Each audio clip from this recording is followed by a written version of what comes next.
Coucou YouTube, c'est Guts. Aujourd'hui, je te fais une petite vidéo pour te montrer un petit peu une petite tier list qu'on a fait lors du stream d'aujourd'hui. Donc, si tu veux assister au prochain live, n'hésite pas à aller regarder le lien vers ma chaîne Twitch en description.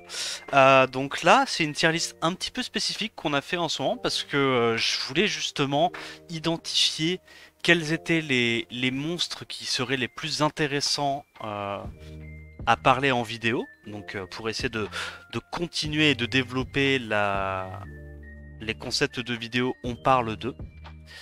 Et donc en gros, on a essayé de faire une tier list tous ensemble euh, au niveau de l'équilibrage du jeu. Voilà. Donc en fait, là, l'idée dans cette tier list, c'était d'essayer d'identifier quels sont les mobs qui sont soit complètement overpower, donc complètement broken, ou alors quels étaient les mobs avec des mécaniques qui étaient un petit peu gênantes pour le jeu, qui posaient problème. Et donc on les a identifiés ici. Donc les premières catégories ce sont les mobs qui sont, on va dire, les plus urgents de nerf. Ensuite on a les mobs un petit peu moins importants mais qui méritent quand même un nerf. Les top tiers, les mobs, bon, les mobs balanced évidemment, balanced ça veut dire équilibré, donc il n'y a pas besoin de changement que ce soit de buff ou de nerf. Euh, les mobs à rework, les mobs qui sont pas incroyables mais qui n'ont pas forcément besoin de buff, et les mobs qui sont nuls et ont besoin de buff. Donc comme tu peux voir, on a fait principalement du 5 nat LD avec un tout petit peu d'élémentaire. En fait, la façon dont il faut lire cette tier list, c'est la suivante. Par exemple, par rapport à une tier list normale, où on pourrait voir, oh tiens, par exemple, Alexandra est tout en haut de la tier list, ça veut dire qu'Alexandra est meilleure que tous les mobs en dessous. Pas du tout. C'est pas comme ça qu'il faut lire la tier list. C'est vraiment une tier list dans le sens équilibrage. Il faut changer des trucs. Il y a des mobs qui sont par exemple très forts. Donc voilà, on peut prendre l'exemple, voilà, Nikki, Yong-Hong, Ragdoll, des trucs comme ça. Même Neftis, des mobs qui sont très forts, mais qui, à mon sens, sont équilibrés. C'est-à-dire, ils ont un rôle précis, ils le font bien. Les mobs qui sont à nerf, généralement, c'est des mobs qui arrivent à contourner certaines règles du jeu, à avoir des... comment on peut appeler ça?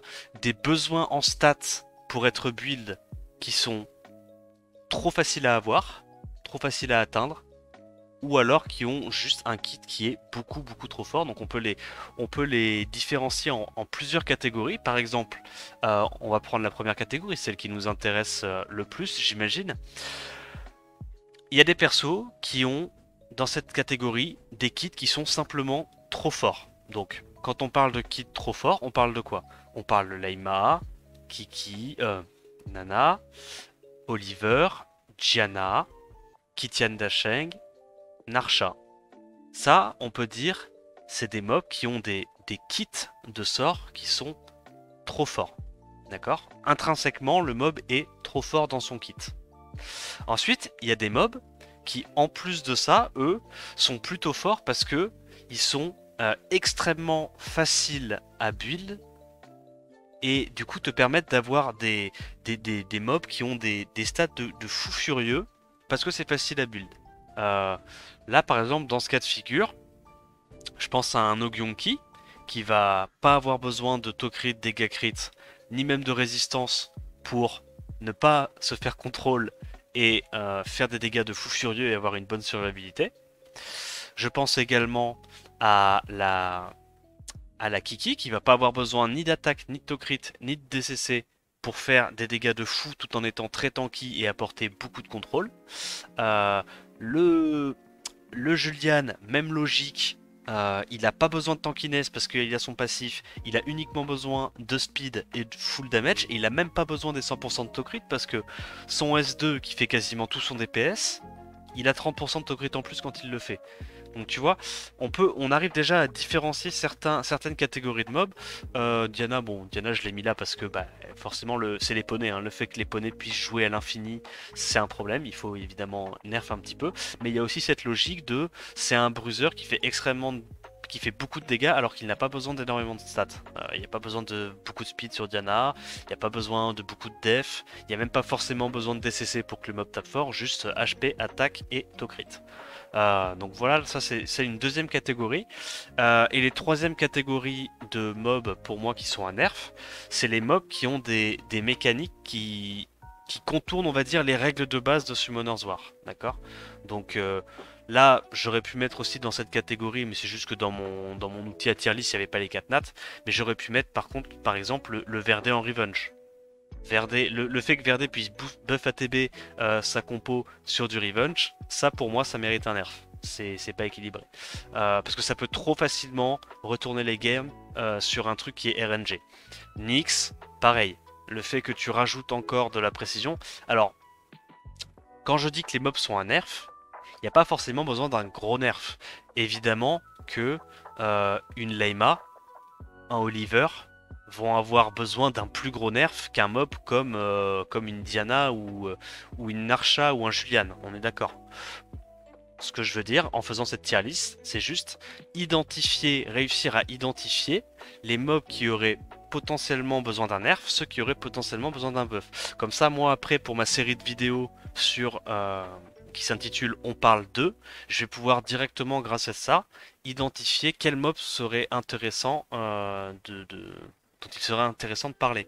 Que ce soit pour expliquer leurs forces ou expliquer leurs faiblesses et comment les améliorer, les rendre équilibrés.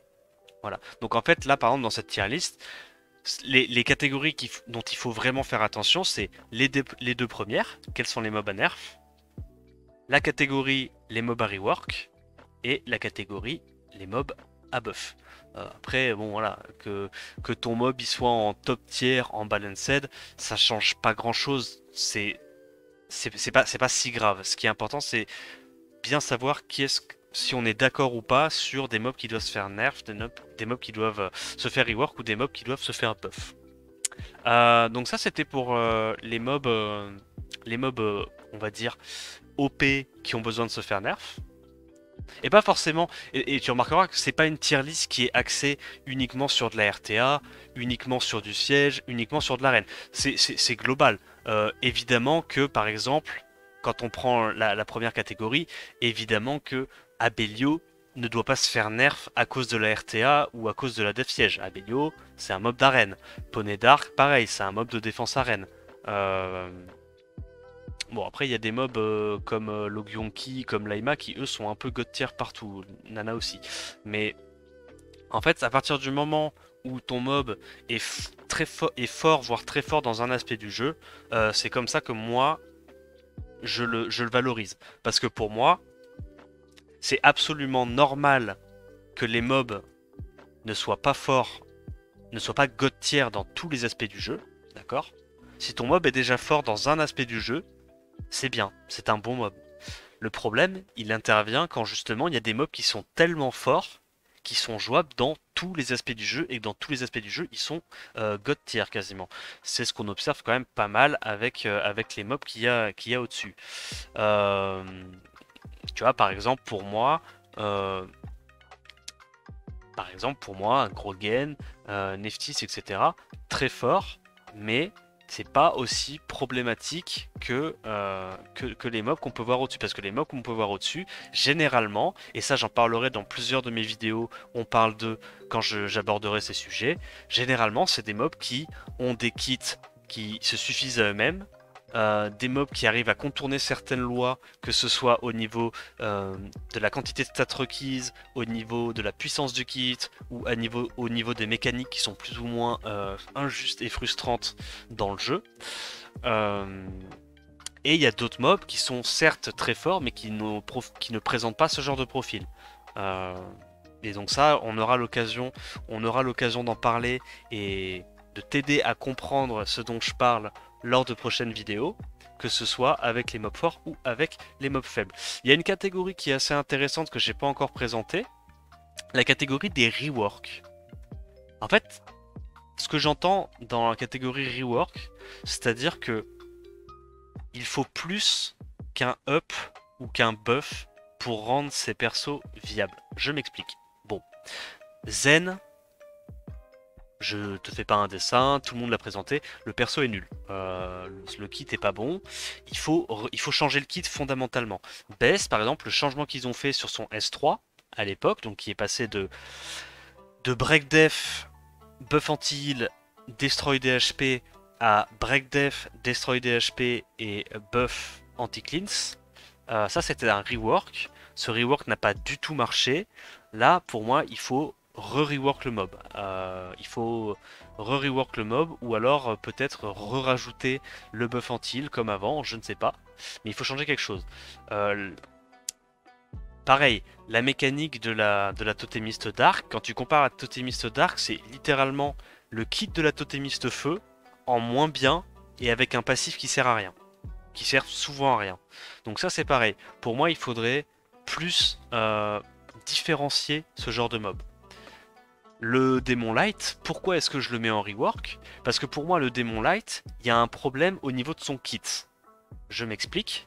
Le perso est absolument god tier en offense arène, offense siège quand il est combiné à Léo. Le perso est god tier. Par contre le perso, et ça je pense que toutes les personnes qui ont Lucifer seront d'accord, le perso est absolument nul lorsque tu ne le joues pas avec Léo.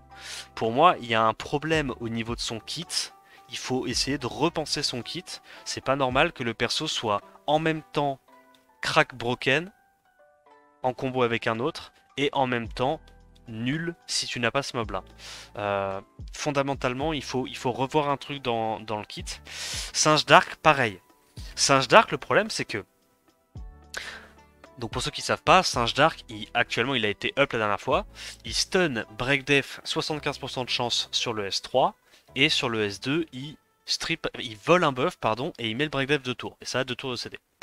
Le Singe Dark, actuellement il n'est pas joué parce qu'il est encore trop RNG. Sauf que le problème c'est qu'est-ce qui va se passer si tu le up encore le Singe Dark? Le up que maintenant les gens veulent voir sur le Singe Dark c'est passer à 100%. Sauf que tu te retrouverais avec un mob qui a des stats de base complètement abusés, qui aurait 100% de chance de break def et de stun AOE sur son S3. Ça le mettrait d'office au même niveau qu'un Kitian Dasheng. Parce que certes, il y aurait moins de CC, mais le setup break def serait ultra clutch pour pouvoir faire de la clip CC. Enfin, bref, ça le rendrait ultra fort. En fait, le problème avec le kit du Singe Dark actuellement, c'est que si tu le laisses en l'état, le mob est RNG, les gens ne le joueront jamais, parce qu'il est RNG, et pas assez fiable.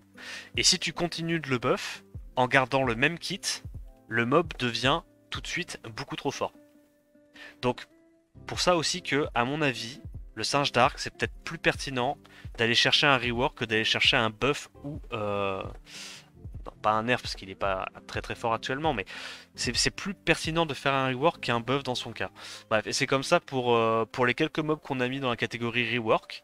Et enfin, catégorie donc mais pas buff, ça c'est en mode les mobs qui sont pas trop joués actuellement, mais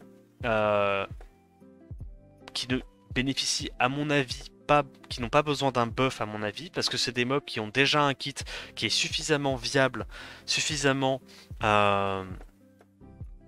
individualisé, distinctif par rapport aux autres monstres, pour rester en l'état, tu vois.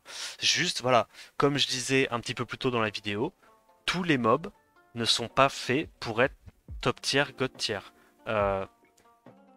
Les mobs qu'on met dans ce tier là, vous voyez bien qu'ils sont jouables. Shazam, Raoul, on les a vus souvent de fois en dev siège, ça fait le café. Air-tête, ça peut être joué aussi. Le Mananan en offense arène, c'est pas mauvais. Lydia, défense arène, c'est pas mauvais. Juste, s'ils sont dans cette catégorie-là, c'est qu'ils sont un petit peu en dessous. On les utilise un petit peu moins souvent. Voilà. Donc, c'est pour ça que j'ai dit que la catégorie top tier, balanced et mais, c'est pas une catégorie qui est très importante à regarder dans cette tier list parce que c'est pas l'objectif. L'objectif c'était vraiment d'identifier quel perso aurait besoin d'un up ou d'un nerf parce que moi c'est ce qui m'intéressait pour faire ma série de vidéos. Donc on en a mis quelques-uns et enfin on a mis la catégorie naze, donc les mobs qui ne sont vraiment pas super fort et qu'il faudrait buff. Alors tu vas me dire oui mais il y a certains mobs qui sont forts, enfin qui sont jouables pardon en offense siège, des trucs comme ça. Toi tu utilises beaucoup par exemple ta Kraka, il y en a d'autres qui pourraient dire que Fermion c'est fort en offense siège. Oui, sauf que tu attends d'un Nat 5 Light and Dark et quand on a commencé la tier list au début, on a fait surtout le Nat 5 Light and Dark, on n'a pas rentré tous les élémentaires. Hein. C'était une tier list plutôt axée Nat 5 Light and Dark à la base. Donc la logique c'était, si ton Nat 5 Light and Dark il est fort uniquement en PvE ou en offense GVG, alors que c'est des modes de jeu où clairement tu peux remplacer et même performe à haut niveau avec 100% de mobs free to play, c'est pas intéressant, tu vois. C'est pas intéressant. Donc c'est pour ça qu'il y a des mobs, bon, on s'est dit, comme du Milling, du Tebae, des Krakas, des trucs comme ça. Ok, ça peut être jouable en offense siège, mais tu attends plus d'un 5 nat LD. Bref. C'est pour ça qu'on les a mis là-dedans. Il y en a quelques-uns. J'en aborderai probablement pas mal d'entre eux en vidéo. Surtout, à mon avis, les cas les plus extrêmes. Hein. Je vais pas te faire une vidéo sur Kraka pour te dire que, bah, en fait, le seul petit truc qui manque au perso, c'est qu'elle ait plus de chances de strip. Ça serait pas intéressant. C'est une vidéo de 2 minutes. Non, on va parler des cas un petit peu plus graves. Des cas comme par exemple, je sais pas moi, du Milling, du Easy, du Jara, je sais même pas comment il s'appelle ce truc light là. Ce genre de profil, Dorothy, ça peut être peut-être un petit peu plus intéressant. Pareil, côté des mobs haut de panier, j'ai probablement... Ah, quoique, en vrai, non, tous les mobs sont intéressants. Hein. Je pense que tous les mobs sont intéressants, parce que même les poneys, tu pourrais te dire... Non, c'est bon. Je pense que je pourrais parler d'à peu près tout. Sauf, bon, voilà, les catégories intermédiaires, eux, je pense que je n'en parlerai pas. Voilà, donc c'était pour te présenter un petit peu la tier list qu'on a réalisé en stream. Ça nous arrive régulièrement d'en faire, donc bah écoute, la prochaine fois, n'hésite pas à passer sur le live et puis peut-être que tu pourras assister toi aussi à la création d'une tier list. Si la vidéo t'a plu, n'hésite pas à liker la vidéo, t'abonner à la chaîne pour plus de contenu dans le genre et surtout pour être informé de la sortie des prochaines vidéos, on parle d'eux. Et voilà, dis-moi ce que tu en as pensé dans les commentaires. En attendant la prochaine vidéo, je te dis à plus, ciao ciao.